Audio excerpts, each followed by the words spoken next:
الحمد للہ وکفا وسلام علی الذین اصطفیٰ اما بعد فاعوذ باللہ من الشیطان الرجیم بسم اللہ الرحمن الرحیم وما ارسلناک الا رحمتا للعالمین صدق اللہ مولانا العلی العظیم وصدق رسولہ النبی الامین ونحن علی ذلک لمن الشاہدین والشاکرین والحمد للہ رب العالمین۔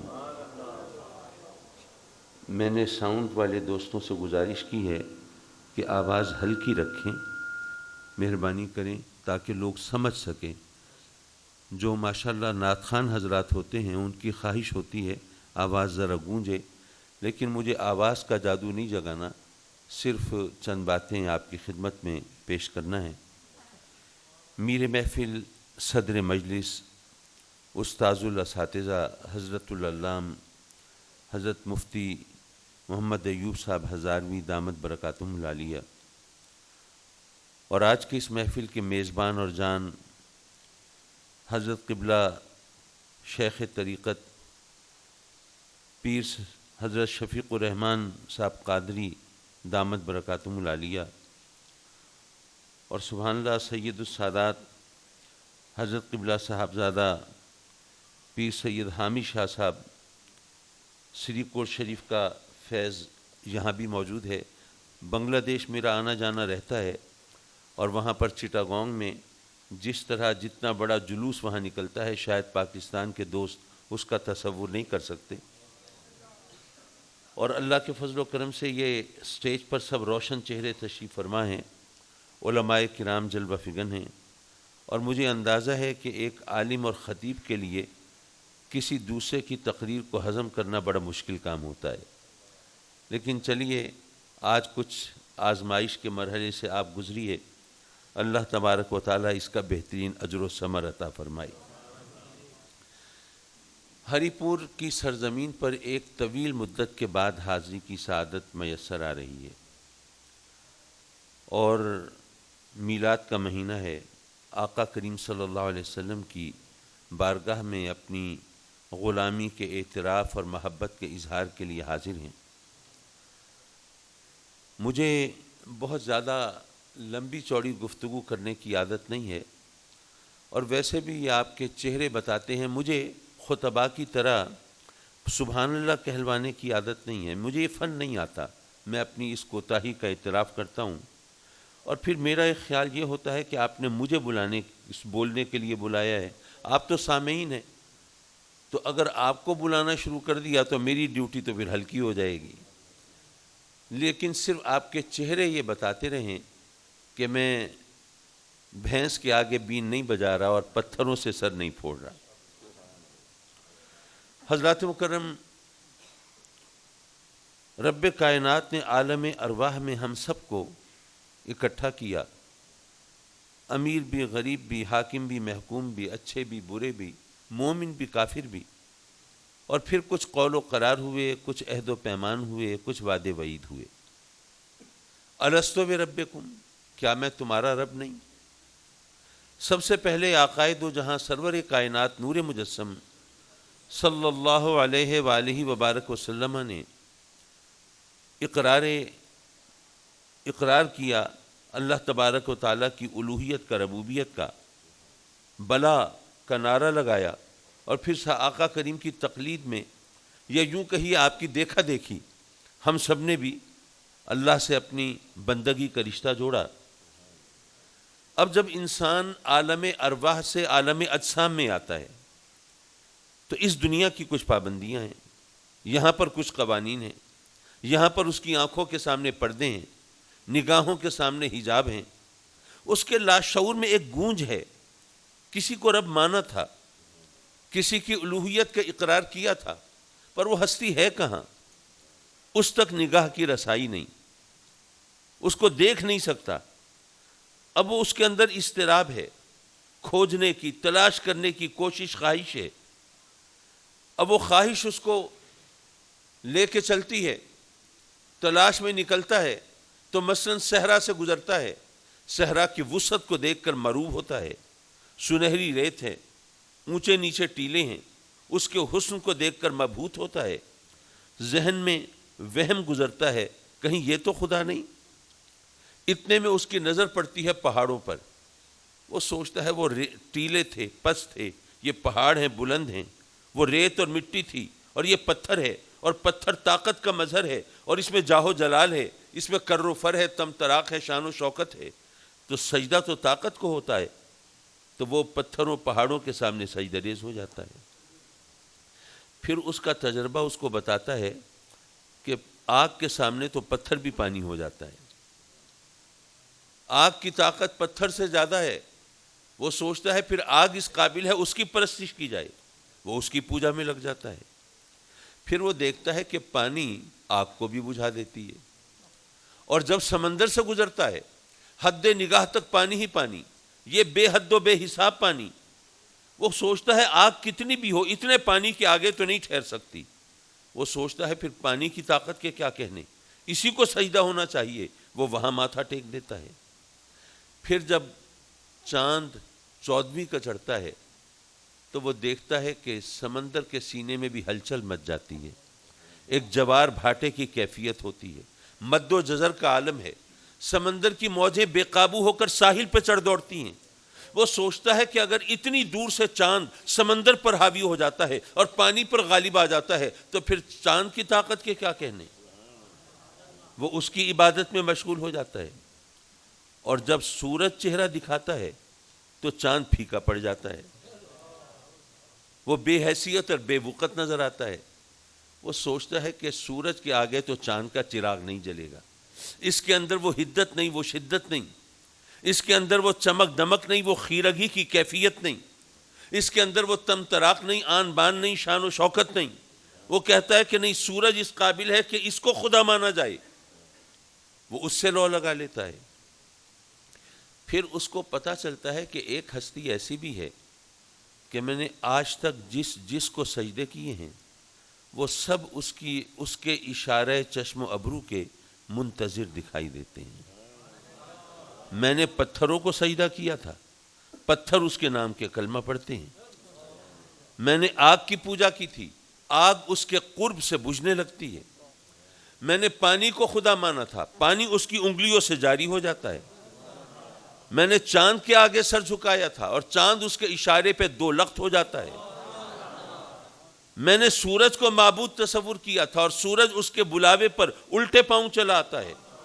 وہ سوچتا ہے پھر یہی خدا ہوگا، یہی معبود ہوگا، یہی پوجا کے لائق اور یہی پرستش کے قابل. لیکن یارو جب اس کو سجدہ کرنے کا سودا سر میں سما کے اور اس کی عبادت کا تصور سینے میں بسا کے جب اس کی بارگاہ میں پہنچتا ہے، محو حیرت رہ جاتا ہے. عجیب منظر اس کی نگاہوں کے سامنے دیکھتا ہے. جس کو سجدہ کرنے آیا تھا وہ تو خود سجدہ ریز ہے. جس کی عبادت کا خیال لے کے آیا تھا وہ تو پہلے سے عبادت میں مشغول ہے. یارو پھر اس پر ایمان و آگہی کے اور یقین کے دروازے کھلتے ہیں. وہ سوچتا ہے جس ہستی کو یہ خدا مانتا ہے اس کے سوا خدا اور کوئی نہیں ہو سکتا. یارو جب تک تلاش کا ذریعہ درست نہ ہو تلاش میں کامیابی نہیں ہوتی. میرے والد گرامی رحمت اللہ علیہ بہت سادہ مثال سے مشکل مسائل حل کر دیتے تھے. فرمایا کہ آپ کے سامنے اگر چائے کی پیالی رکھی ہو اور آپ جاننا چاہتے ہیں کہ پھیکی ہے کہ میٹھی تو اسے گھورتے رہیں، نظریں جمائے رہیں، دیکھتے رہیں. کیا پتہ چل جائے گا؟ اگر اس کی مہک سے آپ پتہ لگانا چاہیں تو کیا اس کی خوشبو، اس کی مہک سے کچھ معلوم ہوگا؟ اگر اس گرما گرم چائے کو آنکھ میں ڈالنے کی کوشش کریں یا کان میں ٹپکائیں تو کچھ معلومات ملیں گی؟ یا اس میں انگلی گھولیں یا اپنی عقل کا جادو جگانا چاہیں اور فہم و فراست سے کام لینا چاہیں یا کمپیوٹر کی مدد حاصل کر لیں یا گوگل پہ جا کے سرچ کریں تو کیا آپ کو اس کی مٹھاس کا علم ہو جائے گا؟ یارو بڑی سیدھی سی بات ہے، آسان سی بات ہے. اس چائے کو اٹھا کر چکھ لیجئے، زبان بتا دے گی چائے پھیکی ہے کہ میٹھی ہے. جب تک تلاش کا ذریعہ درست نہ ہو تلاش میں کامیابی نہیں ہو سکتی۔ یارو جنہوں نے اللہ کو ڈھونڈنا چاہا اپنی آنکھوں سے، اپنے حواس و اعصاب سے، اپنی عقل سے، گمراہ ہوئے، گمگشتہ منزل اور راندہ درگاہ۔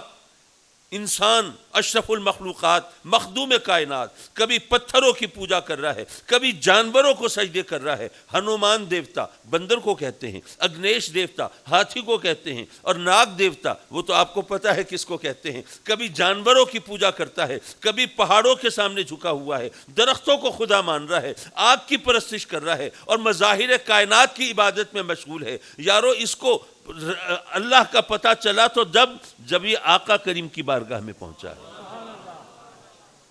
اور یاد رکھیے یہ جملہ شاید ثقیل گزرے لیکن میں اس کی وضاحت کرنا چاہوں گا۔ یارو ماننے والوں نے، تاریخ شاہد ہے، ماننے والوں نے پہلے مصطفیٰ کو مانا ہے، بعد میں خدا کو مانا ہے۔ آپ دیکھیے وہ جو مشرک تھے وہ اپنے خداؤں کو دیکھ کر ان کی عبادت کرتے تھے۔ بھائی بت ان کے سامنے، اگر آگ کو خدا مانتے ہیں آگ ان کے سامنے، جس کی عبادت کرتے تھے وہ ان کے سامنے ہوتے تھے نا۔ وہ جو خداؤں کو دیکھ کر ان کی پوجا کرنے کے عادی تھے، ان سے یہ منوانا کتنا مشکل ہوگا کہ جو تمہیں دکھائی دیتے ہیں یہ کچھ نہیں، اور جو دکھائی نہیں دیتا وہی سب کچھ ہے۔ یہ کوئی آسان کام ہوگا؟ میرے آقا کریم نے کیسے منوایا؟ میرے آقا کریم نے ان کو بتایا کہ اے لوگوں میں تمہارا خدا نہیں، میں معبود نہیں، میں پرستش کے قابل نہیں، میں پوجا کے لائق نہیں، میں تو اس کا فرستادہ رسول ہوں، اس کا بھیجا ہوا نبی ہوں، میں اس کا عبد مقدس ہوں، اس کا پاک بندہ ہوں۔ اے لوگوں میں خدا نہیں، لیکن اگر پتھر میرے نام کا کلمہ پڑھتے ہیں تو جس کا کلمہ میں پڑھتا ہوں اس کی شان کیا ہوگی؟ اے لوگوں میں تو پوجا کے لائق نہیں، لیکن اگر جانور میرے قدموں پہ سجدہ ریز ہوتے ہیں تو جس کی بارگاہ میں ماتھا ٹیکتا ہوں اس کا مقام کیا ہوگا؟ اے لوگوں میں تو پوجا کے قابل نہیں ہوں، خدائی کا دعوے دار نہیں ہوں، لیکن اگر چاند میرے اشارے پہ دو ٹکڑے ہو جاتا ہے تو جس کے اشاروں پہ میں چلتا ہوں اس کی طاقت کا عالم کیا ہوگا؟ یارو تاریخ شاہد ہے، ماننے والوں نے پہلے مصطفیٰ کو مانا ہے، بعد میں خدا کو مانا ہے۔ وہ وقت یاد کیجئے جب میرے آقا کریم صلی اللہ علیہ وسلم پہلی بار اعلان نبوت فرما رہے ہیں، صفا کے پہاڑ پر جلوہ فگن ہیں، لوگوں کو عرب کے دستور کے مطابق بلاتے ہیں۔ جب لوگ اکٹھے ہوتے ہیں آقا کریم دریافت فرماتے ہیں، اگر میں تمہیں خبر دوں پہاڑ کے دوسری جانب ایک لشکر جرار ہے، تم پر حملہ کرنے کے لیے تیار ہے، کیا مانو گے میری بات؟ سب کہتے ہیں جی آپ صادق ہیں، دروغ گوئی آپ کا شیوا نہیں ہے، کس بیانی آپ کی عادت نہیں ہے، جھوٹ کو آپ کے ہونٹوں سے نسبت نہیں ہے، آپ نے جب کہا سچ کہا، یقیناً مانیں گے۔ تو میرے آقا کریم صلی اللہ علیہ وسلم نے پھر ان کو بتایا کہ یہ جو پتھر اور لکڑی سے تم بت تراشتے ہو اور پھر ان کے سامنے سجدہ ریز ہو جاتے ہو، یہ کچھ نہیں، وہ وحدہ لا شریک، وہ ہم سب کا معبود و مسجود ہے جس نے مجھے نبی بنا کے بھیجا ہے۔ حضرات مکرم اگر آپ غور کریں تو موقع محل کا تقاضا تو یہ تھا کہ جن مشرکین کو، بتوں کی پوجا کرنے والوں کو آقا کریم رب کی بارگاہ میں بلانا چاہتے ہیں تو ان کو جتانا اور بتانا چاہیے تھا کہ بتوں کی حیثیت کیا ہے۔ مکھی بیٹھے تو اڑا نہیں سکتے، ایک قدم بڑھا نہیں سکتے، گردن گھما نہیں سکتے، اور تم مقابلہ کرتے ہو اس ہستی سے جس نے کلمہ کن کہہ کے اس کائنات کو وجود بخشا ہے۔ یارو ایک کمپیریسن کا، تقابل کا موقع تھا نا، بتاتے کہ بت کیا ہیں اور رب کائنات کی عظمت و شان کیا ہے، لیکن نہیں، نہ بتوں کی بے کسی کا ذکر ہے، نہ اس کی قدرت کا ذکر ہے، نہ وحی کے نازل ہونے کا ذکر ہے، نہ جبریل کی آمد کا ذکر ہے۔ پوچھتے ہیں اے لوگو مجھے صادق مانتے ہو؟ مجھے خطاؤں سے پاک مانتے ہو؟ اگر مجھے مانتے ہو تو اس کو بھی مان لو۔ تاریخ شاہد ہے ماننے والوں نے پہلے مصطفیٰ کو مانا ہے، بعد میں خدا کو مانا ہے۔ حضرات مکرم یہاں پر اگر آپ غور کریں تو ایک اور اعتراض کا جواب بھی ایک سمبولک لینگویج میں، علامتی زبان میں مل رہا ہے۔ دیکھیے میرے آقا کریم صفا کے پہاڑ پر جلوہ فگن ہیں اور لوگوں سے پوچھتے ہیں بھئی تم تو نیچے کھڑے ہو نا، تم تو پستیوں میں ہو، میں یہاں بلندی پر ہوں۔ تو یاد رکھو نبی اس بلندی پہ ہوتا ہے کہ اس سے کچھ چھپا ہوا نہیں ہوتا ہے۔ وہ دنیا کو بھی دیکھتا ہے، وہ آخرت کو بھی دیکھتا ہے، وہ ظاہر کو بھی دیکھتا ہے، وہ باطن کو بھی دیکھتا ہے، وہ نیت کو بھی دیکھتا ہے، وہ عمل کو بھی دیکھتا ہے، وہ اس سے کچھ چھپا ہوا نہیں ہوتا۔ آج لوگ سوال کرتے ہیں کہ دیوار کے ادھر کی خبر نہیں۔ یارو مجھے تو نہیں پتا کہ دیوار کے ادھر کیا ہے، لیکن جو دیوار کے اوپر بیٹھا ہے وہ تو دونوں طرف دیکھتا ہے نا۔ تو اگر آپ غور کریں تو پہلی بار اعلان نبوت کرتے ہوئے علامتی زبان میں میرے آقا کریم نے اس مشکل کو آسان کر دیا تھا کہ یاد رکھو نبی اس بلندی پر ہوتا ہے کہ پھر اس سے کچھ چھپا ہوا نہیں ہوتا۔ حضرات مکرم، چونکہ ہم نے وہ گوشہ درود کا افتتاح بھی کیا ہے تو اس کی مناسبت سے ایک بات کروں اور پھر آیہ کریمہ کے پس منظر میں کچھ گفتگو کو انجام تک لے جانے کی کوشش کروں۔ ایک تو مشکل یہ ہے کہ مجھے بہت جلدی دیر ہو جاتی ہے، میں کوشش کروں گا کہ ذرا مختصر وقت میں اپنی گفتگو کو انجام تک پہنچاؤں۔ حضرات مکرم، کچھ لوگ اعتراض کرنے لگے مجھ سے کہ جی آپ جو سنی لوگ ہیں آپ کو بہت عادت ہے درود پڑھنے کی، آپ کو پتہ ہے درود کا مطلب کیا ہے؟ میں نے کہا جی ہاں سنا ہے، آپ فرما دیجئے۔ کہنے لگے کہ جب آدمی کہتا ہے اللہم صلی علی محمد وعلی آل محمد، تو سیدھا سادہ ترجمہ یہی ہے نا کہ اللہ ہمارے نبی پاک پر اور ان کی آل پر رحمت بھیج۔ میں نے کہا ہاں جی یہی سنا ہے، ایسا ہی ہے۔ کہنے لگے اب یہ بتائیے کہ جب آپ درود پڑھتے ہیں تو اللہ رحمت بھیجتا ہے یا نہیں بھیجتا نبی پاک پر؟ اگر بھیجتا ہے تو آپ کا احسان ہوا نبی پر کہ آپ کے کہنے سے، آپ کی التجا، آپ کی دعا کے نتیجے میں رب کائنات نے رحمت بھیجی۔ بھئی اگر کسی بزرگ کی دعا کے صدقے میں اگر آپ کو اولاد ملے یا صحت ملے یا روزی رزق میں برکت ملے تو ان کا احسان مانتے ہو؟ تو اگر اولاد یا رزق یا صحت ملے تو ان کا احسان تو مانتے ہو، اور جس کی دعا کے نتیجے میں اگر اللہ کی رحمت ملے تو ان کا احسان نہیں ہونا چاہیے؟ ہونا تو چاہیے۔ تو سوال یہ ہے کہ اگر جب آپ درود پڑھتے ہیں اور تسبیح پڑھ رہے ہوتے ہیں لگے میں اللہم صلی علی اللہم صلی علی اللہم صلی علی، تو آپ کے درود پڑھنے کے نتیجے میں کیا رب کائنات رحمت بھیجتا ہے؟ اگر بھیجتا ہے تو پھر آپ کا احسان ہوا نبی پاک پر۔ اور اگر آپ کا خیال یہ ہے کہ ہماری اوقات کیا ہے نبی کریم پر احسان کرنے کی، ہمیں تو وجود بھی ان کے صدقے میں ملا ہے، لولاک لما خلقت الدنیا، تو ہمیں تو سب کچھ انما انا قاسم واللہ یعطی، دیتا وہ ہے لیکن دلاتا اپنے محبوب علیہ الصلوۃ والسلام کے ہاتھوں سے ہے، تو ہمیں تو سب کچھ سرکار کے صدقے میں ملا ہے۔ تو ایسے میں پھر اللہ، اس کا مطلب یہ ہوا کہ ہمارے کہنے سے درود نہیں بھیجتا، رحمت نہیں بھیجتا۔ جب رحمت نہیں بھیجتا پھر کہنے کی ضرورت کیا ہے؟ اب آپ سوال سمجھ گئے کہ جی اگر اللہ آپ کے درود پڑھنے سے رحمت بھیجتا ہے نبی پاک پر تو احسان ہوگا نبی پر، اور اگر احسان نہیں مانتے کہ جناب ہماری اوقات کیا ہے تو پھر پڑھنے کی ضرورت ہی نہیں۔ میں نے ان کی خدمت میں عرض کیا اور آپ سے بھی عرض کروں، اور شاید ذرا اس بات سے وضاحت بھی ہو جائے گی۔ میں ملتان سے آیا ہوں اور آپ کو شاید معلوم ہے کہ ملتان مشہور ہے 4 چیزوں کے لیے: گرد، گرما، گداؤ، گورستان۔ لیکن حضرت شاہ صاحب اگر ملتان گداگروں کے لیے مشہور ہے تو آپ کو بھی احساس کمتری کا شکار ہونے کی ضرورت نہیں ہے۔ ہم بحیثیت پاکستانی بین الاقوامی گداگروں کی صف اولین میں بڑا ممتاز مقام رکھتے ہیں۔ معاف کیجئے میں کوئی سیاست کی طرف نہیں جا رہا، کبھی کبھی دل کے پھپھولے پھوڑ دیتا ہے بندہ۔ حضرات مکرم، مانگنا جو ہے ایک فن ہے۔ آپ نے غالباً دیکھا ہوگا کہ جو گداگر ہوتے ہیں وہ فنکار ہوتے ہیں، کسی کی جیب سے کچھ نکلوانا کوئی آسان کام نہیں ہوتا۔ اگر ہسپتال کے باہر وہ بھیک مانگ رہے ہوتے ہیں تو صحت کی دعا دے رہے ہوتے ہیں۔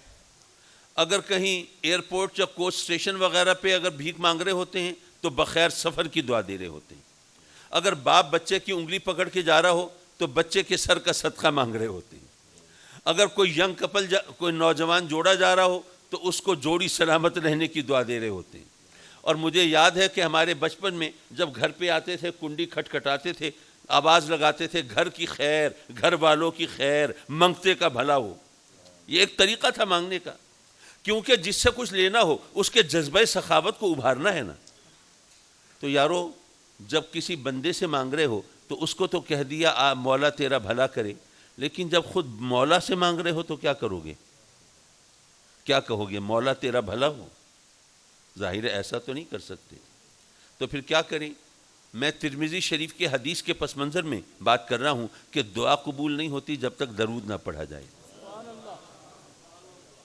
حضرات مکرم جب بندے سے مانگا تو اس کو تو دعا دے دی مولا تیرا بھلا کرے، لیکن جب رب خود مولا کریم سے مانگ رہے ہو تو پھر کیا کرو؟ تم نے اپنے لیے جو کچھ مانگنا ہے، صحت مانگنا ہے، سلامتی مانگنی ہے، اولاد مانگنی ہے، روزی رزق مانگنا ہے، جو کچھ مانگنا ہے وہ کچھ مانگ کر پھر رب کی بارگاہ میں عرض کرو اللہم صلی علی محمد وعلی آل محمد.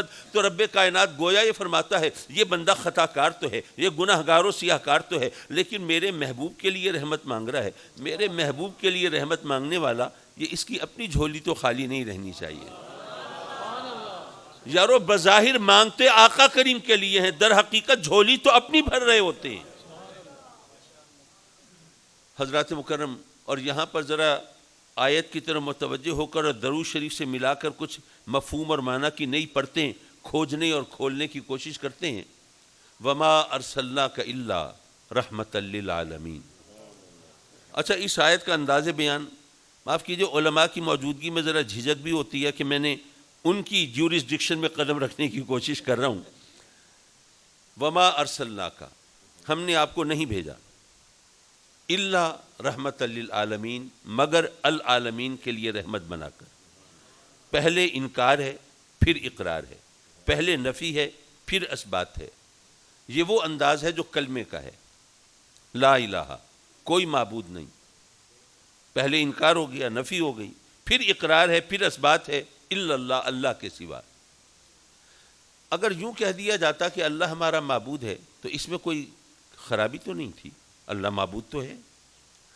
لیکن علماء فرماتے ہیں کہ نہیں، یہ نفی اثبات کا انداز ہے، اس سے حصر قائم ہوتا ہے، ما سوى المذکور کی نفی ہوتی ہے. عوام کو کچھ نہیں پتہ چلتا کیا ہوتا ہے. چلیے ان کو سمجھانے کی کوشش کروں. جب یوں کہا کہ اللہ کے سوا کوئی معبود نہیں، لا الہ، کوئی معبود ہے ہی نہیں الا اللہ، اللہ کے سوا، تو اگر صرف یوں کہو گے کہ اللہ ہمارا معبود تو ممکن ہے کوئی چور دروازہ تلاش کرے. ہاں جی، ہم مانتے ہیں اللہ ہمارا معبود، ہم نے کب انکار کیا، ہمیں تسلیم ہے اللہ بھی ہے اور بھی ہے.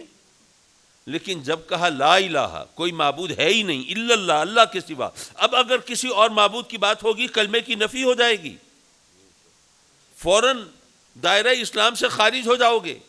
تو یہاں پر معلوم ہوا کہ بس اللہ ہی معبود ہے، اللہ کے سوا اور کوئی معبود نہیں. اچھا، یہاں پر بات نکلی ہے تو ایک بات اور عرض کرتا چلوں، اور حضرت اس میں ذرا کچھ ایک فوڈ فار تھاٹ بھی ہے، ذرا وہ بھی توجہ دلانا چاہوں گا. میں یہاں پر خدا نخواستہ نفرتیں پھیلانے نہیں آیا، میں آپ کو اکسانے اور گھیراؤ اور جلاؤ پر آمادہ کرنے بھی نہیں آیا. میں تو سفیر محبت ہوں، ہمیشہ محبت کا پیغام ہی دوں گا. میں صرف ایک بات کی طرف توجہ دلانا چاہتا ہوں کہ دیکھیے دیگر مسالک کے جو لوگ ہیں وہ اپنے بچوں کو اپنے عقیدے کی بنیاد ذہن نشین کرا دیتے ہیں. شیعہ حضرات کے بچوں کو دیکھیے، وہ آیتیں، وہ روایتیں، ان روایتوں کی ہمارے لیے کیا حیثیت ہے وہ ایک علیحدہ بات ہے، لیکن وہ اپنے بچوں کو رٹوا دیتے ہیں، ذہن نشین کرا دیتے ہیں. ان سے پوچھیں وہ آپ کو لاجواب کر دیں گے. اسی طرح جو وہابی ہیں وہ تو ماشاءاللہ بخاری دے کے بچوں کو دوڑا دیتے ہیں بازاروں میں. دیوبندی حضرات وہ بھی اسی طرح اپنے بچوں کو اپنے عقیدے کی بنیادیں جو ہیں وہ پوری طرح سمجھا دیتے ہیں. لیکن معاف کیجئے، جو ہمارے بچے ہوتے ہیں ان کو اگر کسی کو بات چبھے تو پہلے معذرت، ان کو یا تو کچھ نعتوں کے شعر یاد ہوتے ہیں یا کرامتیں، بس اس کے آگے معاملہ صاف ہوتا ہے. اور یہ میں اس لیے بتا رہا ہوں کہ ایک بہت بڑے آستانے کے سجادہ نشین، میں نام نہیں لوں گا کہ کہیں غیبت کا پہلو نہ نکلے، انہوں نے مجھے یاد فرمایا، مجھ پر بہت شفیق ہیں، فرمایا کہ میرا بیٹا جب سے یونیورسٹی گیا ہے اس کا عقیدہ بدلنے لگا ہے، اور ذرا آپ مہربانی کریں، کسی اور کو تو وہ لفٹ کرائے گا نہیں، آپ کی بات ذرا غور سے سن لے گا، تو ذرا آپ اس سے ذرا تھوڑا سا گپ شپ کریں، کچھ سیٹنگز کریں تو شاید کوئی مسئلہ حل ہو. اللہ نے کرم کیا، الحمدللہ وہ ان سے 2-4 نشستوں میں مسئلہ حل ہو گیا. لیکن جو مسئلہ سامنے آیا وہ یہ تھا کہ ہمارے بچے جب اسکول کالج پہنچتے ہیں نا، خاص طور پر جو بورڈنگ میں ہوتے ہیں، ہاسٹلز میں جو رہتے ہیں، تو ظاہر ہے کہ سب بچے ہوتے ہیں مختلف عقیدے رکھنے والے، تو ان کا جب انٹریکشن ہوتا ہے، آپس میں میل جول ہوتا ہے، بات چیت ہوتی ہے، تو قدرتی طور پر مسلک اور مذہب بھی زیر غور آتا ہے. تو وہ دیگر تمام مسالک کے جو بچے ہیں وہ اپنے عقیدے کے ثبوت کے لیے قرآن اور حدیث پیش کر رہے ہوتے ہیں، ان کے پلے کچھ نہیں ہوتا. یہ پہلے ذرا کرامتوں اور نعتوں کے زور پہ کچھ کام چلانے کی کوشش کرتے ہیں، لیکن ظاہر بات نہیں بنتی. تو رفتہ رفتہ ان کا ذہن بدل جاتا ہے کہ شاید ہمارا عقیدہ قرآن حدیث سے ثابت ہی نہیں ہے، ورنہ ہمیں وہ بتایا جاتا ہے۔ ہمارا یہ فرض ہے، یہ ہماری ڈیوٹی ہے کہ ہم اپنے بچوں کو اپنے عقیدے کے بارے میں بتائیں کہ وہ ہمارا عقیدہ وہی ہے جو اللہ رسول نے قرآن و حدیث کے ذریعے ہمیں بتایا ہے۔ یہ وہی عقیدہ ہے جو صحابہ کرام اور اہل بیت اطہار نے آگے منتقل کیا ہے۔ اور اس کے لیے یہ میں نے بات کرنے سے کا یہ موقع کیوں ڈھونڈا کہ کلمے کے حوالے سے بات کر رہا ہوں تو بچوں کے ذہن میں یہ بات رہے کہ ہمارا عقیدہ وہ ہے جو کلمے سے ثابت ہے۔ حضرات مکرم، ہم سب مسلمان ہیں، کلمہ پڑھتے ہیں لا الہ الا اللہ، اللہ کے سوا کوئی معبود نہیں، تو کیا خیال ہے یہاں پاکستان میں کوئی اور معبود نہیں، لیکن امریکہ نے تو ساری دنیا کو نتھ ڈال کے رکھی ہوئی ہے، تو شاید وہاں کوئی زیادہ پاورفل، زیادہ سٹرونگ، زیادہ طاقتور، پرہیبت خدا ہو، لیکن نہیں، ہم کہتے ہیں وہی وحدہ لا شریک ہے، پوری دنیا میں وہی ہے خدا۔ اچھا چلو، اس کرۂ ارض پر، اس زمین پر، اس دنیا میں، اس گلوبل ولیج میں جہاں ہم رہ رہے ہیں، یہاں پر کوئی اور خدا نہ ہوگا، لیکن شاید چاند پر، سورج پر، ستاروں، سیاروں پر، کہکشاؤں میں، آسمانوں پر شاید کوئی اور خدا ہو۔ ہم کہتے ہیں کہ نہیں، بس پوری کائنات میں وہی ہے، اس کے سوا اور کوئی نہیں۔ اگر کوئی ہم سے پوچھ لے کہ میاں تمہارے اس دعوے کی حیثیت کیا ہے، کیا تم نے آسمانوں پہ جا کے دیکھا ہے، کیا چاند سورج پہ قدم رکھا ہے؟ بھئی کسی ریموٹ ایریا کا، دور افتادہ پسماندہ علاقے کا، دیہات کا رہنے والا کوئی شخص جس نے کبھی اپنی یونین کونسل کی حدود سے باہر قدم نہ نکالا ہو، اتفاق سے دوستوں کے ساتھ مل کے لاہور سیر سپاٹے کے لیے پہنچا، گھومتے پھرتے مینار پاکستان پہ نظر پڑی تو دیکھ کے مبہوت رہ گیا، ورتے حیرت میں، حیران ششدر، اتنا اونچا مینار۔ واپس آ کے ایک ایک کو پکڑ پکڑ کے بتاتا ہے تم نے دیکھا ہے مینار پاکستان؟ اتنا اونچا مینار تو دنیا میں کوئی ہو نہیں سکتا۔ اب جنہوں نے دنیا دیکھی ہے وہ مذاق اڑا رہے ہیں، وہ ہنس رہے ہیں، اس بیچارے کو کیا پتا، یہ کنویں کا مینڈک ہے۔ دنیا میں ایسے ایسے اونچے مینار اور ٹاورز ہیں جن کے سامنے مینار پاکستان تو بچہ سا لگتا ہے۔ اس کی باتوں پہ نہ جاؤ، اس کی بات کی کوئی حیثیت نہیں، اس کا تجربہ محدود ہے، مشاہدہ محدود ہے، یہ کنویں کا مینڈک ہے۔ یارو وہ جو دور افتادہ پسماندہ دیہات کا رہنے والا ہے، اتفاق سے لاہور پہنچے اور مینار پاکستان کو دیکھ کر ورطہ حیرت میں اور اس کی عقل خبت ہو جائے اور اسے دنیا کا سب سے اونچا مینار کہے، اس کو تو کہو یہ کنویں کا مینڈک۔ کیا ہم کنویں کے مینڈک نہیں ہیں؟ یہاں بیٹھ کے کہتے ہیں اس ساری کائنات میں کوئی اور خدا نہیں۔ ہمیں بھی تو لوگ کہہ سکتے ہیں نا، میاں تمہارے اس کلمے کی اوقات کیا ہے، تمہارے اس دعوے کی، اس ایمان کی حیثیت کیا ہے، وزن کیا ہے؟ اسی لیے رب کائنات نے فرمایا قل هو اللہ احد، اے محبوب تو ان سے کہہ دے کہ وہ اللہ ایک ہے۔ جب تو ان کو فرمائے گا، ان کو بتائے گا، ان کو جتائے گا، اور جب تیری تعلیم پر یہ میری وحدانیت کا، توحید کا اعلان کریں گے، اقرار کریں گے، تو اے محبوب پھر اگر کوئی ان کو ریفیوٹ کرنے کی، ان کی تردید کی، تکذیب کرنے کی جسارت کرے گا تو یہ اس کو جواب دے سکیں گے کہ اگر میرا دعویٰ یہ ہوتا کہ مجھے پتا ہے، مجھے خبر ہے، میں جانتا ہوں، میں نے تمام کائنات دیکھ لی ہے، کھنگال لی ہے، پوری کائنات کے اندر کوئی اور خدا نہیں ہے، تو تم مجھے جھوٹا کہہ سکتے تھے، کیونکہ میں نے تو تمام کائنات کو نہیں دیکھا۔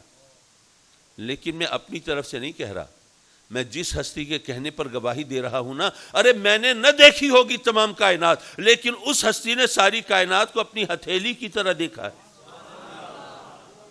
یارو جب ہم بتاتے ہیں کہ تمام کائنات میرے آقا کریم صلی اللہ علیہ وسلم کی بارگاہ میں ایک ہتھیلی کی مانند ہے، اور آپ اس کو اس طرح بچشم خود ملاحظہ فرماتے ہیں، لوگ کہتے ہیں دیکھو جی امت مسلمہ میں اختلاف و انتشار کا بیج بویا جا رہا ہے، اختلافی نزاعی مسائل کو چھیڑا جا رہا ہے اور فساد پیدا کیا جا رہا ہے۔ ارے میں یہ کہتا ہوں، اگر میں یہ نہ مانوں کہ تمام کائنات میرے آقا کریم کی نگاہ میں ہے، میرے ایمان کا اعتبار نہیں ہوتا، میرے کلمے کا وزن نہیں بنتا۔ اگر میں چاہتا ہوں میرے ایمان کا اعتبار ہو تو مجھے بہر صورت یہ ماننا ہے کہ تمام کائنات میرے آقا کریم کی نگاہ میں ہے۔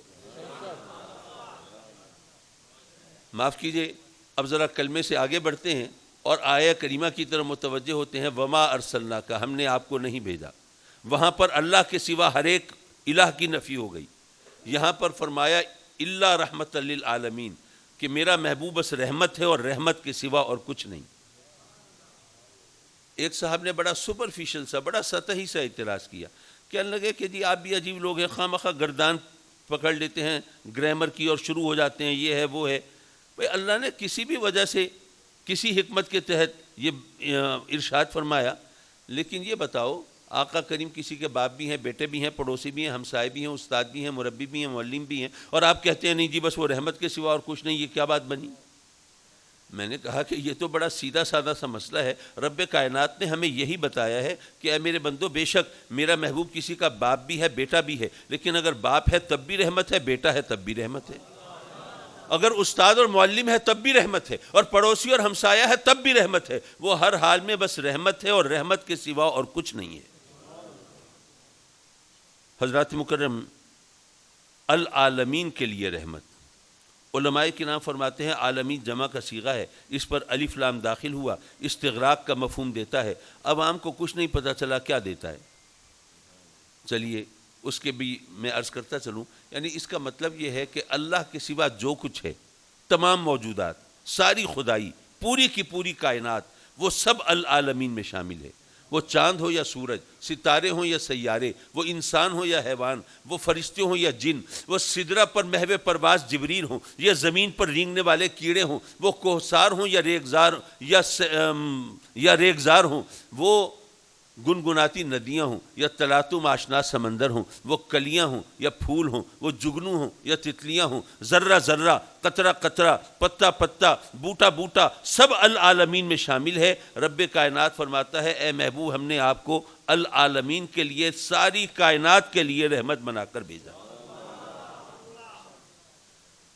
ایک صاحب کہنے لگے کہ آپ بھی خوب ہیں جناب، اللہ نے کسی حکمت کے تحت العالمین کی ترکیب کا یہاں پہ استعمال فرمایا، اور آپ نے جناب وہ گرامر کی گردان شروع کر دی، وہ ذرے ذرے، قطرے قطرے، پتے پتے، بوٹے بوٹے کے لیے رحمت. حالانکہ رحمت تو جانداروں کے لیے تو سمجھ میں آتی ہے، بے جان کے لیے کوئی کیا رحمت کر سکتا ہے؟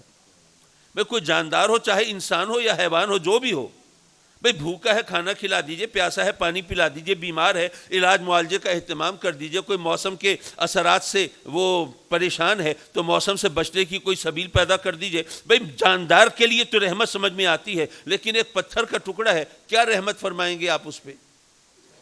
اس کو آپ ریفریجریٹر میں رکھ دیں یا تندور میں ڈال دیں، اسے کوئی فرق پڑتا ہے؟ اسے سڑک کوٹنے والے انجن کے نیچے ڈال دیں یا ماشاءاللہ گاؤ تکیہ لگا کے نرم گرم بستر میں کمبل اڑا کے رکھ دیں، اس کو کیا فرق پڑتا ہے؟ تو آپ خامخواہ شروع ہو گئے جناب وہ ذرے ذرے، قطرے قطرے کے لیے رحمت. بھئی رحمت جانداروں کے لیے سمجھ میں آتی ہے، بے جانوں کے لیے کیا رحمت؟ میں نے کہا کہ اس سوال کا جواب تو قرآن کی پہلی آیت میں موجود ہے، الحمدللہ رب العالمین. اللہ نے فرمایا کہ تمام تعریفیں ہیں اس اللہ کے لیے جو العالمین کے لیے رحمت ہے، جو العالمین کا رب ہے. اب رب کسے کہتے ہیں؟ پالنے والے کو. تو اگر بے جان چیزوں کے لیے رحمت کا تصور ذہن میں نہیں آتا تو بے جان چیزوں کو پالنے کا تصور ذہن قبول کرتا ہے؟ کسی بے اولاد کو مشورہ دیجئے ذرا پتھر کو گود لے لے، پھر تعلیم و تربیت کا اہتمام بھی کرنا ہوگا، بات تو بہت آگے جائے گی. پھر تو پیروں فقیروں کی شامت آئے گی، کیونکہ ان کی اولاد تو نہیں ہوتی، پھر آپ کو ہی تعویذ دینے پڑیں گے. حضرت ظاہر ہے کہ بے جان چیزوں کے لیے اگر رحمت کا تصور ذہن میں نہیں آتا تو بے جان چیزوں کے لیے ربوبیت کا تصور بھی ذہن میں نہیں آتا. لیکن جب اللہ نے کہہ دیا کہ وہ العالمین کا رب، تو ہمیں اپنی عقل کی ٹانگ اڑانے کی ضرورت نہیں، ہمیں بس ماننا ہے، سر تسلیم کو خم کرنا ہے کہ اللہ تمام جہانوں کا رب ہے. تو جب قرآن میں اللہ نے فرما دیا کہ آقا کریم العالمین کے لیے رحمت، تو یہاں پر بھی ہمیں اپنی عقل کی ٹانگ نہیں اڑانی، یہاں بھی سر تسلیم کو خم کرنا ہے، آقا کریم تمام جہانوں کے لیے رحمت ہے. حضرات مکرم، جیسے میں نے عرض کیا تھا کہ وہ وقت کی لگام ہاتھوں سے پھسلتی جاتی ہے، اور میں چاہتا ہوں کہ کچھ نصیحت کی طرف متوجہ ہوں، کیونکہ ہم لوگوں کی عادت عام طور پر یہ ہے کہ ہم تقریریں سن کے واہ واہ کے ڈونگرے برساتے ہوئے نکل جاتے ہیں، کچھ حاصل حصول نہیں کرتے. لیکن اس سے پہلے ایک بات اور کرتا چلوں. ایک صاحب نے یہ سوال کیا کہ آیت ہے، ذرا ٹیکنیکل اعتراض کیا، کہنے لگے کہ جی ایک اور آیت ہے قرآن کی، وما محمد الا رسول. اب یہاں پر بھی وہی نفی اس بات ہے، یہاں بھی حصر قائم ہو رہا ہے، ما سوى المذکور کی نفی ہو رہی ہے. اللہ فرماتا ہے کہ میرا محبوب کچھ نہیں الا رسول، رسول کے سوا کچھ اور. اب وہ ایک آیت کہتی ہے وہ رحمت کے سوا اور کچھ نہیں، دوسری آیت کہتی ہے وہ رسول کے سوا اور کچھ نہیں. اب بتائیے کس آیت کو ترجیح دیں؟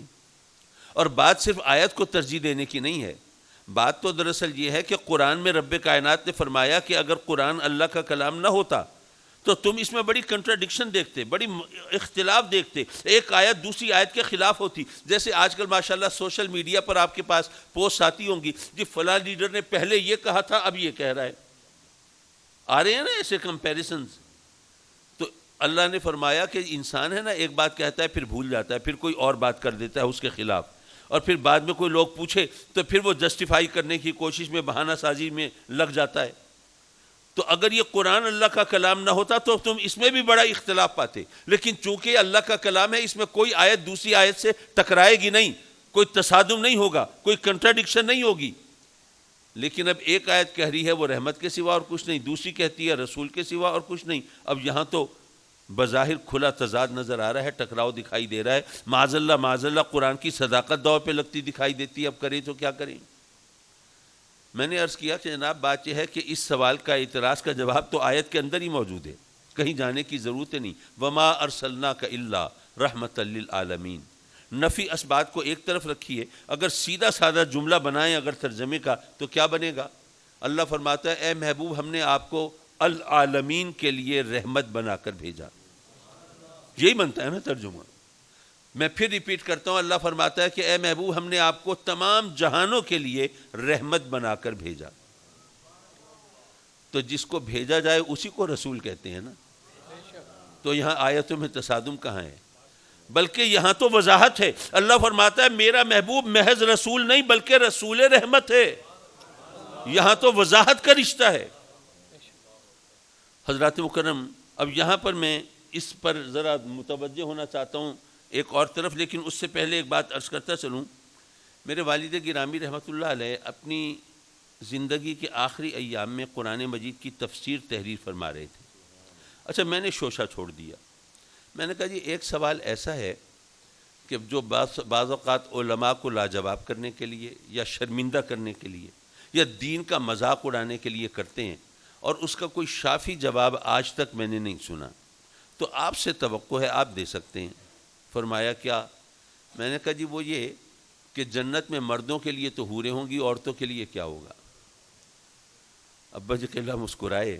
فرمایا کہ بیٹے اس سوال پر جواب تو ہے لیکن لوگ مذاق اڑاتے ہیں، لطیفے گھڑتے ہیں، تو میں اپنی تفسیر میں اس کا مختصر علمی جواب لکھوا دوں گا، زیادہ تفصیل میں نہیں جاؤں گا. بہرحال وہ ان کی تفسیر میں وہ اس کا وہ علمی جواب ہے جو میں نے اس کتاب میں نقل بھی کیا ہے.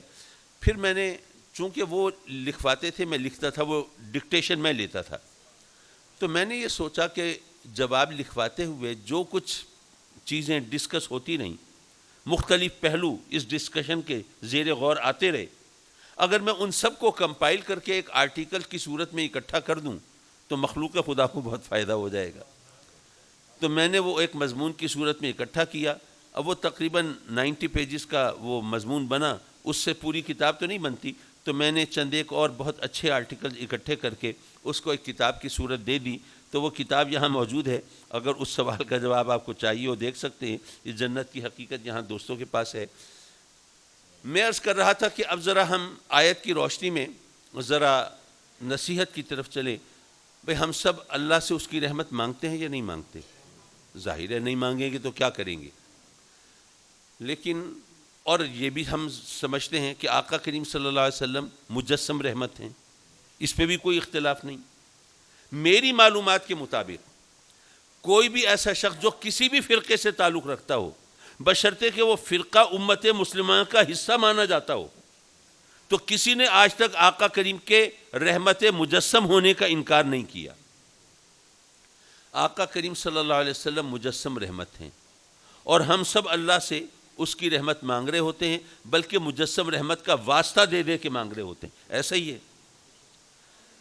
اچھا میرا سوال یہ ہے کہ رحمت تو ایک لفظ ہے نا، اس سے مراد کیا لیتے ہیں ہم؟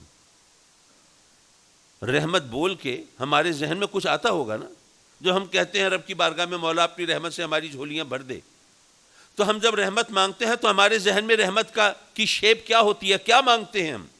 میں اللہ والوں کی بات نہیں کرتا، میرے آس پاس یہ بزرگ بیٹھے ہیں یہ تو اور ان کا رب کا معاملہ ہے، میں ٹانگ نہیں اڑاتا. میں تو اپنے جیسے خطا کاروں کی بات کرتا ہوں کہ جب ہم اللہ سے رحمت مانگتے ہیں ہمارے ذہن میں کیا ہوتا ہے؟ مال، دولت، زمین، جائیداد، گھر، گھر والی، اولاد، صحت، عافیت، نام و نمود، شہرت، طاقت، اقتدار، اختیار، یہی چیزیں ہوتی ہیں نا. اور مزے کی بات یہ ہے کہ جتنی چیزوں کا میں نے ذکر کیا ہے ان سب کا تعلق اس دنیا سے ہے، آخرت سے نہیں ہے. یعنی ہم نے اللہ کی رحمت کو گویا اس دنیا تک محدود کر دیا ہے. اچھا اس دنیا میں ہمیں کتنا رہنا ہے؟ 80-100 سال. یا اگر کوئی ریکارڈ مینٹین کرنے کے لیے جا رہے ہیں تو چلیے 150 سال، اس سے آگے کی تو کوئی صورت نہیں بنتی. اور اس دنیا میں کتنا رہنا ہے؟ اگر ہمیں ہمیشہ کا مفہوم آتا ہو تو ہمیشہ کے مقابلے میں 100-150 سال کیا، وہ تو کروڑوں سال کی بھی کوئی حیثیت نہیں ہے. تو جہاں گنتی کے چند سال رہتے ہیں، رہنا ہے ہمیں، اس کے لیے تو ہم نے ساری تگ و دو، کوشش و کاوش، محنت سب کچھ اس میں ڈال دی ہے. اور جہاں ہمیشہ رہنا ہے اس کی کوئی فکر نہیں کی. حضرات مکرم، یہ ہمارے لیے اچھا ایک اور پہلو بھی ہے. آقا کریم صلی اللہ علیہ وسلم مجسم رحمت ہیں، لیکن میرے آقا کریم کا ذرا انداز حیات دیکھیے. کھجور کی چٹائی پر استراحت فرماتے ہیں، پیبند لگے کپڑے زیب تن فرماتے ہیں، نالین پاک کو خود مرمت فرماتے ہیں، جو کی روکھی سوکھی پر گزارا فرماتے ہیں، شکم مبارک پہ پتھر بھی باندھ لیا کرتے ہیں، اپنی لاڈلی شہزادی کو پیبند لگی چادر میں گھر سے رخصت فرماتے ہیں. یہ انداز حیات میرے آقا کریم کا ہے جن کو ہم مجسم رحمت مانتے ہیں. میں اگر یہ سوال کرنے کی جسارت کر دوں کہ آپ تو اللہ سے رحمت مانگ رہے ہیں، اور اگر اللہ آپ کو اسی طرح زندگی گزارنے کا موقع عطا فرمائے جس طرح میرے آقا کریم نے گزاری ہے، تو آپ کے جذبات کیا ہوں گے؟ بہت خوش ہوں گے، رب کا شکر ادا کریں گے، جی آپ نے مولا تیرا کرم مجسم رحمت کا انداز حیات ہمیں عطا کر دیا. ہمارا عالم تو یہ ہے کہ پیٹ پر پتھر باندھنا تو دور کی بات ہے. دراصل ہم عام طور پر لفظ بول جاتے ہیں، وہ اس کا مفہوم ہمارے ذہن میں نہیں ہوتا. ہم جب کہتے ہیں نا آقا کریم شکم مبارک پہ پتھر بھی باندھ لیا کرتے تھے، تو اس سے خیال یہی ہوتا ہے کہ بھئی فاقہ ہوا پیٹ پہ پتھر باندھ لیا. یارو 1-2 وقت کے فاقے سے پیٹ پہ پتھر نہیں باندھا جاتا. 1-2 وقت کا فاقہ تو روزے میں ہو جاتا ہے، ہم سب کو ہو جاتا ہے، اس سے نہیں. اگر کئی دن کا فاقہ ہو مسلسل تو آنتیں اور پیٹ دکھنے لگتا ہے، اس کو اگر دبا کے رکھیں تو ذرا آرام ملتا ہے، تسکین ہوتی ہے. تو اس درد سے نجات پانے کے لیے پھر پیٹ پر کوئی چیز رکھ کے، کوئی پتھر وغیرہ رکھ کے کس کے باندھ دیا جاتا ہے تاکہ اس درد سے نجات ملے جو فاقہ کشی کی وجہ سے ہو رہا ہے. وہ ایک آدھ وقت کے فاقے کی بات نہیں، کئی دنوں کے فاقے کے بعد یہ نوبت آتی ہے کہ پیٹ پہ پتھر باندھنا پڑے. ہم تقریروں میں کہہ جاتے ہیں پیٹ پہ پتھر باندھ لیا کرتے تھے، لیکن اس کی طرف ہماری توجہ نہیں ہوتی کہ کب باندھتے تھے. اور ہمارا عالم یہ ہے کہ ہمیں تو ایک وقت کا فاقہ کرنا پڑے تو رب کی بارگاہ میں شکایتوں کے دفتر کھول کے بیٹھ جاتے ہیں. مولا وہ جو کافر ہیں، مشرک ہیں، تیرے دشمن ہیں، کیا مال ہے ان کے پاس، دولت ہے، چین کی بنسی بجاتے ہیں، عیش و عشرت کی زندگی گزارتے ہیں. کافروں کے ملک پہ جانے کے لیے تو ہمارے ملک کا بچہ تیار ہے، وہاں چلے جائیں، زندگی آرام سے گزر جائے گی. اور مولا ہم تیری بارگاہ میں جھکنے والے، تجھ سے لو لگانے والے، تجھ سے بندگی کا رشتہ جوڑنے والے، تیرے محبوب کے نام کا کلمہ پڑھنے والے، ہم ترستی اور سسکتی ہوئی زندگی گزار رہے ہیں. ہم تو یہاں شکایتوں کے دفتر کھولے بیٹھے رہتے ہیں. تو پھر یہ ماجرا کیا ہے؟ ایک طرف وہ مجسم رحمت ہے، ان کا یہ انداز حیات ہے، ایک طرف ہم جو رحمت مانگ رہے ہیں اس کا ہمارے ذہن میں خاکہ کچھ اور ہے. یہ تمام چیزیں ہیں جو غور و فکر کے لائق ہیں، ہمیں اس کا مطلب سمجھنا چاہیے. بلکہ میرا سوال یہ ہوگا کہ رحمت کہتے کسے ہیں؟ اصل میں رحمت کیا ہے؟ بھائی نماز تو ہم سب پڑھتے ہیں اللہ کے فضل و کرم سے، اور اگر خدا نہ خواستہ کسی سے کوتاہی ہو جاتی ہے تو مولا کریم اس کو توفیق عطا فرما. نماز میں ہم درود ابراہیمی پڑھتے ہیں. اب ماشاءاللہ گوشہ درود کا افتتاح ہوا ہے، چلیے اسی حوالے سے مناسبت سے اس پس منظر میں بات چل رہی ہے آگے. تو درود ابراہیمی ہم سب پڑھتے ہیں. اللہم صلی علی محمد وعلی آل محمد کما صلیت علی ابراہیم وعلی آل ابراہیم انک حمید مجید. کیا ترجمہ ہے؟ مولا جس طرح تو نے سیدنا ابراہیم علیہ السلام پر اور ان کی آل پر رحمت بھیجی، اسی طرح ہمارے نبی پاک صلی اللہ علیہ وسلم اور ان کی آل پر رحمت بھیج. سیدھا سادہ ترجمہ یہی ہے۔ کبھی آپ نے غور کرنے کی زحمت نہیں کی کہ آخر اللہ نے حضرت ابراہیم علیہ السلام کی مثال کیوں دلوائی؟ ورنہ وہ نبی بھی ہیں جو نبی بھی ہیں، بادشاہ بھی ہیں۔ سب سے پہلے تو سیدنا سلیمان علیہ السلام کا تصور آیا ہوگا ذہن میں، کیا کر و فر ہے، کیا شان و شوکت ہے، کیا عظیم الشان سلطنت ہے، اور نبوت بھی ہے۔ اور آپ کے والد گرامی سیدنا داؤد علیہ السلام نبی بھی ہیں اور بادشاہ بھی ہیں۔ حضرت یوسف علیہ السلام مصر کا اقتدار بھی ہے اور نبوت بھی ہے۔ تو کسی ایسے نبی کی مثال نہیں دلوائی جو نبی بھی ہیں بادشاہ بھی ہیں، مثال دلوائی حضرت ابراہیم علیہ السلام کی۔ کیوں؟ کوئی وجہ ہوگی نا۔ حضرت ابراہیم علیہ السلام کی سیرت مبارکہ کو کوئی ایسا پہلو ہوگا، کوئی ایسی خصوصیت ہوگی کہ باقی تمام انبیاء کو چھوڑ کر ان کی مثال دلوائی۔ وہ پہلو کیا ہے؟ علماء کی موجودگی میں جسارت کر رہا ہوں، آپ یقیناً اس کا مزید بہتر آپ حل عطا فرما سکیں گے، اور فرمائیں تو مجھے بہت خوشی ہوگی۔ ظاہر ہے کہ یہ خلیج تو ہے نا۔ میں نے اس کو جس انداز سے سمجھا، میں جسارت سے کر رہا ہوں کہ تمام انبیاء آزمائشوں سے گزرتے ہیں، ظاہر ہے، لیکن سیدنا ابراہیم علیہ السلام کی خصوصیت یہ ہے کہ وہ ان آزمائشوں سے سرخرو اس انداز سے ہوتے ہیں کہ میں اپنے رب کی رضا پہ راضی ہوں۔ نمرود نے آگ دہکائی ہے، الاؤ بھڑکایا ہے، اس میں حضرت ابراہیم علیہ السلام کو جھونکنا چاہتا ہے۔ کتنا بڑا الاؤ ہے، علماء جانتے ہیں، کتابوں میں لکھا ہے کہ شعلوں کی بلندی کا عالم یہ تھا کہ اس الاؤ کے اوپر سے پرندے پرواز نہیں کر سکتے تھے۔ سیدنا جبریل علیہ السلام حاضر خدمت ہوتے ہیں، اے اللہ کے خلیل، کوئی حاجت ہو بیان کریں، کوئی حکم ہو فرمائیں، کیا آگ بجھائی جائے، کیا جان بچائی جائے؟ کیا جواب عطا فرمایا آپ نے؟ وہ جواب سننے سے پہلے ذرا ایک بات سمجھ لیجئے، آپ بھی جانتے ہیں، میں بھی جانتا ہوں، اور ہم سے بڑھ کر سیدنا ابراہیم علیہ السلام جانتے ہوں گے کہ رب کائنات نے جب اپنے محبوبوں کی مدد کرنی ہوتی ہے تو کبھی جبریل کی ڈیوٹی بھی لگا دیتا ہے۔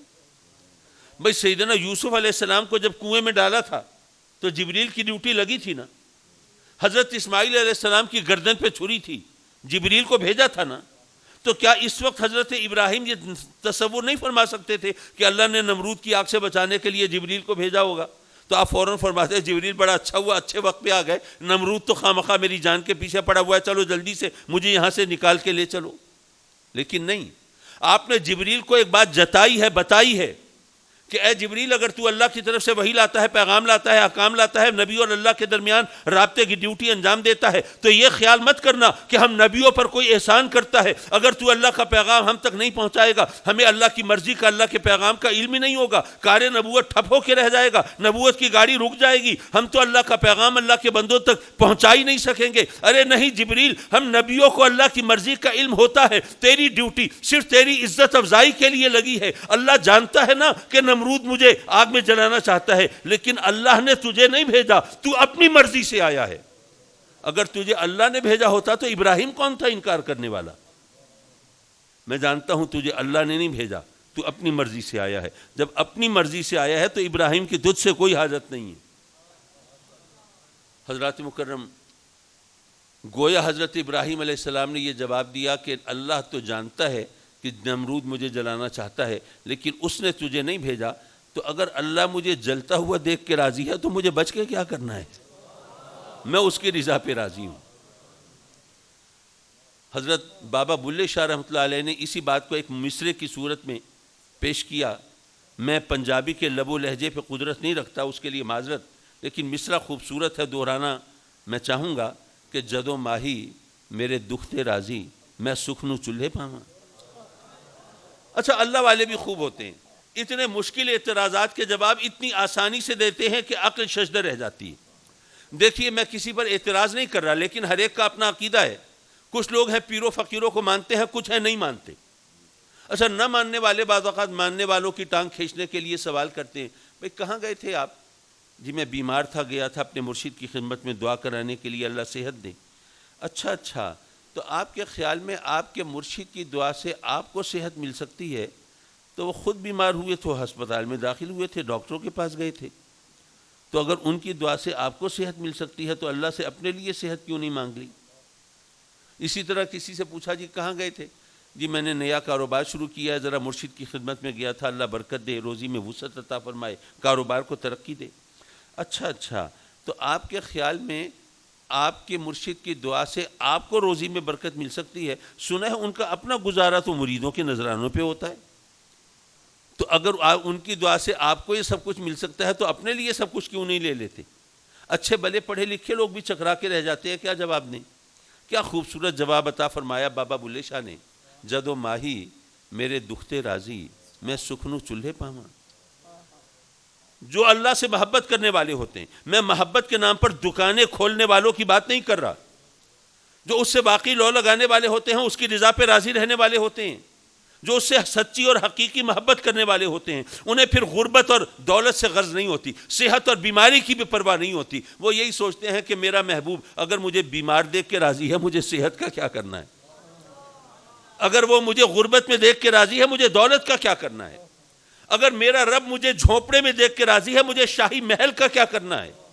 اور اگر میرا محبوب مجھے ننگے سر ننگے پاؤں دیکھ کے راضی ہے، مجھے تاج شاہی کا کیا کرنا ہے؟ جدو ماہی میرے دکھتے راضی میں سکھنو چولہے پاواں. حضرت ابراہیم علیہ السلام بھی یہی جواب دے رہے ہیں. اگر میرا رب مجھے آگ میں جلتا دیکھ کے راضی ہے، مجھے بچ کے کیا کرنا ہے؟ جبریل میری تجھ سے کوئی حاجت نہیں، تو اپنا راستہ پکڑ. حضرت ابراہیم علیہ السلام بڑھاپے کی سرحدوں میں داخل ہو چکے ہیں، لیکن اولاد نہیں ہے. اب عمر کا وہ حصہ جہاں آدمی گویا ایک طرح سے مایوس ہو جاتا ہے، اچھا جی رب تیری مرضی، لیکن رب کی بارگاہ میں شکوہ نہیں. مولا میں نے تو بتوں کی پوجا کرنے والوں کو تیری بارگاہ میں جھکانا تھا. اب کیا وہ مجھے تانا نہیں دیں گے کہ جس رب نے آپ کو اولاد نہیں دی اس سے ہم کیا امید رکھیں؟ کوئی سوال نہیں، کوئی اگر مگر، کوئی چوں چرا نہیں، وہ اس کی رضا پہ راضی ہیں. پھر جب وہ اپنی قدرت کاملہ سے بڑھاپے میں اس زمانے میں بھی وہ اولاد دے دیتا ہے تو بڑھاپے کی اولاد کتنی پیاری ہوتی ہے یہ بھی آپ جانتے ہیں.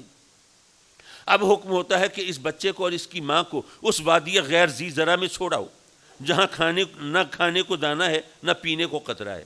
اور صرف دانے اور قطرے کی بات نہیں ہے بھئی، مکہ شہر تو آباد ہوگا نا جب یہ زمزم چلے گا، تو وہاں آبادی بھی نہیں ہے، کوئی سایہ بھی نہیں ہے. تو یارو سورج کی چھاؤں میں وہاں پر یہ نومولود بچہ اور ایک عورت وہ کس طرح رہیں گے؟ یہ بھی آپ سوچ سکتے ہیں. لیکن کوئی اگر مگر نہیں، کوئی سوال جواب نہیں. مولا ان کی سانسوں کی ڈور کیسے جڑی رہے گی؟ یہ ان کی زندگی کا رشتہ کیسے برقرار رہے گا؟ کوئی سوال جواب نہیں، وہ اس کی رضا پہ راضی ہیں. اور جب رب کائنات اپنی قدرت کاملہ سے ان کو بچا لیتا ہے. اچھا یہاں پر درمیان میں ایک پوائنٹ ہے، وہ شاید موضوع سے تو غیر متعلق ہے لیکن ہم سب کے لیے اس کی بڑی اہمیت ہے. آپ نے سنا ہوگا کہ جب زمزم جاری ہوا اور حضرت حاجرہ وہ بند باندھ رہی ہیں، زم زم رک رک، اس کو روک رہی ہیں، تو ساتھ سے ایک قافلہ گزر رہا ہے. قافلے والوں نے دیکھا کہ آسمان پر پرندے اڑ رہے ہیں. پہلے بھی گزرتے تھے، پرندے کبھی نہیں دیکھے. پرندہ تو وہیں ہوگا جہاں زندگی کا سامان ہوگا، اور زندگی بغیر پانی کے ممکن نہیں. تو لگتا ہے کہ یہاں کہیں پانی کا چشمہ دریافت ہوا ہے. قافلے والوں کو بھیجتے ہیں، بھائی ذرا ڈھونڈو دیکھو. آ کے بتاتے ہیں جی چشمہ نکلا ہے. وہاں پہ ایک عورت ایک نومولود بچے کو گود میں لیے بیٹھی ہے. قافلے کا رخ ادھر ہو جاتا ہے، ظاہر ہے پانی تو چاہیے. اب یہ کتابوں میں سب لکھا ہے کہ انہوں نے سیدہ حاجرہ سے انہوں نے نیگوشیٹ کیا، مذاکرات کیے، بات چیت کی. ہاں جی یہ چشمے کا پانی ہم استعمال کر سکتے ہیں، تو اس کی کیا شرائط ہوں گی؟ اور اس کے اندر سیدنا اسماعیل علیہ السلام کی وہ شادی وغیرہ کی شرائط بھی پہلے سے طے ہو جاتی ہیں کہ جب یہ بچہ جوان ہوگا مجھے اس کے لیے رشتہ چاہیے ہوگا. ہاں بھائی دو گے نہیں دو گے، اس تمام چیزیں طے ہو جاتی ہیں. میں جو بات کہنا چاہتا تھا وہ صرف یہ ہے کہ اگر آج کے دور میں آپ ایک کوچ پر سوار کسی ریگزار سے صحرا سے گزر رہے ہوں اور ظاہر پانی کی طلب ہے، تو اتفاق سے ایک جگہ چشمہ نظر آتا ہے، آپ کوچ روکتے ہیں، وہاں ایک عورت ایک بچے کو لیے بیٹھی ہے. تو آپ اتر کر کیا اس عورت سے پوچھنے کی زحمت گوارا کریں گے کہ جی چشمے کا پانی ہم استعمال کر سکتے ہیں یا نہیں؟ پوچھنا تو دور کی بات ہے، اگر اس نے ریزسٹ کیا تو ہم جو کچھ اس کے ساتھ کریں گے وہ ہم اچھی طرح جانتے ہیں. یارو ہزاروں سال پہلے کی بات ہو رہی ہے، زمانہ قبل تاریخ کی بات ہو رہی ہے. ارے اس وقت پورا قافلہ آیا ہے، ایک عورت یکا و تنہا وہ نومولود بچے کے ساتھ ہے. کوئی زور زبردستی نہیں کرتا، کوئی اس کے اوپر قبضہ جمانے کی کوشش نہیں کرتا، کوئی اس عورت کو ایذا نہیں پہنچاتا، بلکہ باقاعدہ مذاکرات طے کر کے اور پھر وہاں پر وہ پانی استعمال کرتے ہیں. پتہ یہ چلا ہزاروں سال گزرنے کے بعد بے شک ہم نے خلاؤں میں حکمرانی کے پھریرے تو لہرا دیے ہیں اور سمندر کی تہ میں آبادیاں تو قائم کرنا شروع کر دی ہیں اور کمپیوٹر ایج میں آ گئے ہیں، لیکن تہذیب کے راستے میں ہم نے الٹا سفر کیا ہے. یہ ہمارا المیہ ہے، یہ ہمیں سوچنا چاہیے۔ معاف کیجئے، میں اپنی بات کو سابقہ گفتگو کے حوالے سے پھر جوڑنے کی کوشش کرتا ہوں۔ حضرات مکرم، اب جب رب کائنات اس ماں بچے کو بچا لیتا ہے اپنی قدرت سے، اور بچہ اس قابل ہوتا ہے کہ باپ کا ہاتھ بٹانے لگے، جب چھوٹا ہوتا ہے تو صرف محبت کا رشتہ ہوتا ہے، جب ہاتھ بٹانے لگے تو ضرورت کا رشتہ بھی جڑ جاتا ہے، گویا محبت دگنی ہو جاتی ہے۔ اب حکم ہوتا ہے کہ اس بچے کو میری راہ میں قربان کر دو، کوئی اگر مگر نہیں، کوئی سوال جواب نہیں، بلکہ اس کی رضا پہ راضی ہیں۔ تو یارو، رحمت کا اصل مفہوم یہ ہے، اسی لیے حضرت ابراہیم کی مثال دلوائی کہ بندہ اپنے رب کی رضا پہ راضی ہو جائے، یہ ہے رحمت۔ اور اگر آپ کے ذہن میں کچھ اور چل رہا ہے تو مجھے علماء ایک سوال کا جواب عطا فرما دیں۔ مثال دلوائی حضرت ابراہیم کی۔ حضرت ابراہیم کے دو فرزند نبی ہیں نا، حضرت اسماعیل علیہ السلام اور اسحاق علیہ السلام۔ اسحاق علیہ السلام کے بیٹے ہیں حضرت یعقوب علیہ السلام۔ یعقوب علیہ السلام کا لقب ہے اسرائیل، یعنی تمام انبیاء بنی اسرائیل حضرت یعقوب کی اولاد سے ہیں، اور حضرت یعقوب پوتے ہیں حضرت ابراہیم کے۔ تو حضرت ابراہیم کی آل میں کتنے نبی ہیں؟ اور میرے آقا کریم کی آل میں کوئی ایک نبی بھی آ سکتا ہے کیا؟ نہیں، آ ہی نہیں سکتا، محال ہے۔ اور ہم سب مسلمان آقا کریم کے زمانے سے لے کر قیامت تک دعا مانگ رہے ہیں اور مانگتے رہیں گے، مولا جس طرح تو نے حضرت ابراہیم اور ان کی آل پر رحمت بھیجی، اس طرح ہمارے نبی اور ان کی آل پر رحمت بھیج۔ اب بتاؤ، نبوت کے رحمت ہونے میں کسی کو شک ہے؟ نہیں۔ تو حضرت ابراہیم کی آل میں تو اس قدر نبی آئے، اور آقا کریم کی آل میں کوئی نبی نہیں آ سکتا۔ یہ ساری امت مسلمہ قیامت تک وہ دعا مانگتی رہے گی جو دعا مانگنا جائز ہی نہیں ہے، کیونکہ محال ہے، محال کی دعا مانگنا جائز ہی نہیں ہے۔ لیکن اپنی طرف سے تو نہیں مانگ رہے، اللہ رسول کے حکم پہ مانگ رہے ہیں، تو اللہ رسول نے ہمیں معاذ اللہ اتنے غلط کام کا حکم دیا ہے۔ یارو، اگر یہ اس طرح بحث مباحثے میں جائیں گے مشکل ہو جائے گی۔ یہاں پر اس درود کے ذریعے صرف ہمیں رحمت کا مفہوم سمجھایا ہے کہ اے میرے بندو، رحمت کیا ہے؟ اگر تم میری رضا پہ راضی ہو جاؤ، یہ رحمت ہے۔ اور یہ اس بات کو ذرا ایک اور بات سے تقویت دیتا چلوں۔ آپ بتائیے، ویسے تو ہمیں کہا گیا قرآن میں اللہ کے لیے مثال مت لانا، کیونکہ وہ تمہارے عقل و خرد سے اور فہم و فراست سے بالاتر ہے، اور تمہارے تجربے اور مشاہدے سے ماورا ہے، اس کے لیے مثال مت لانا۔ لیکن جب ہماری کج فہمی کی وجہ سے، کم عقلی کی وجہ سے سمجھانے کے لیے مثال دینے کی ضرورت پڑی، تو بتایا گیا کہ وہ جو رب ہے نا، وہ ماں سے 70 گنا زیادہ محبت فرماتا ہے۔ ماں کی مثال آئی۔ اب ماں کی عظمت کی طرف اگر میں گیا تو موضوع میرا تشنا رہ جائے گا، ادھر نہیں جاتا، وہ آپ سب جانتے ہی ہیں۔ لیکن میں پوچھنا یہ چاہتا تھا کہ آپ کی ماں آپ کا برا چاہے گی؟ نہیں۔ تو جو ماں سے 70 گنا زیادہ محبت فرماتا ہے وہ برا چاہے گا؟ نہیں۔ تو پھر اس کی رضا پہ راضی کیوں نہیں ہو جاتے؟ اچھا، ماں تو ہم جیسی ایک انسان ہے نا، اس سے خطا کا امکان تو ہے، لیکن کیا جو ماں سے 70 گنا زیادہ محبت کرتا ہے اس سے بھی خطا ممکن ہے؟ ممکن ہی نہیں۔ تو پتہ یہ چلا کہ جو کچھ وہ ہمارے لیے چاہتا ہے اس سے بہتر ہم اپنے لیے نہیں چاہ سکتے۔ تو اپنے رب کی رضا پہ راضی ہو جانا۔ ہمیں تو نہیں پتا کہ ہمارے لیے کیا چیز اچھی ہے کیا بری ہے۔ فرض کیجئے میرے پاس سواری نہیں ہے، میں اس فکر میں ہوں مجھے کوئی اچھی سی گاڑی مل جائے، اتفاق سے کوئی ایسی گاڑی جس کو کسی بھی مجبوری کی وجہ سے بہت کم قیمت لگ رہی تھی، میں نے خرید لی، میں تو بڑا خوش ہوں کہ مجھے اتنی کم قیمت پہ جہاں پہ مل نہیں سکتی تھی، بس میرا داؤ لگ گیا، میں نے گاڑی خرید لی۔ لیکن مجھے نہیں پتا کہ یہ اس کا کوئی حادثہ ہوگا جس کے نتیجے میں میرے بچے جان سے جائیں گے۔ اگر یہ پتا ہو میں خریدوں گا وہ گاڑی؟ نہیں۔ تو اگر میں اپنے رب کی رضا پہ راضی ہو جاؤں تو پھر میں ان چکروں میں نہیں پڑوں گا، نہیں، میں اپنے رب کی رضا پہ راضی ہوں۔ حضرات مکرم، لیکن جو لوگ غربت کی چکی میں پس رہے ہوں نا، میں اب تقریر کے آخری لمحات میں ہوں، جو غربت کی چکی میں پس رہے ہوں وہ بیچارے پریشان۔ جی آپ ٹھیک ہے، لفظوں کا کھیل کھیل لیں، یہ اپنی باتوں کے جادو جگا لیں، جی اس کی رضا میں راضی۔ اب ہم جناب یہ غربت کی چکی میں پس رہے ہیں، بچوں کا بلکنا دیکھا نہیں جاتا جناب، دوا دارو کے ہمارے پاس ذرائع نہیں ہوتے، اگر کوئی بیمار پڑ جائے تو زندگی کے لالے پڑ جاتے ہیں، کریں تو کیا کریں، اور آپ کہہ رہے ہیں نہیں جی بس اس کی رضا پہ راضی رہیں، یہ کیسے ممکن ہے؟ چلیے اس کو بھی سمجھاتا چلوں۔ آپ کو پتہ ہے جو چیزیں بھی ہمیں رب کائنات نے عطا فرمائی ہیں ہمیں اس کا حساب دینا ہے اس کی بارگاہ میں، پتہ ہے نا؟ مال دولت ملی اس کا حساب دینا ہے، زمین جائیداد ملی اس کا حساب دینا ہے، کوئی عہدہ یا منصب ملا اس کا حساب بھی دینا ہے کہ اپنے عہدے کو منصب کو کس طرح استعمال کیا تھا؟ مظلوموں پر ہم قہر بن کے ٹوٹے تھے یا ان کی مدد کی تھی ہم نے؟ اولاد ملی اس کا حساب بھی دینا ہے کہ اولاد کو کیا ہم نے رزق حلال پہ پالا تھا؟ کیا ایک اچھا پکا سچا مسلمان بنایا تھا؟ ہر چیز کا حساب تو دینا ہے۔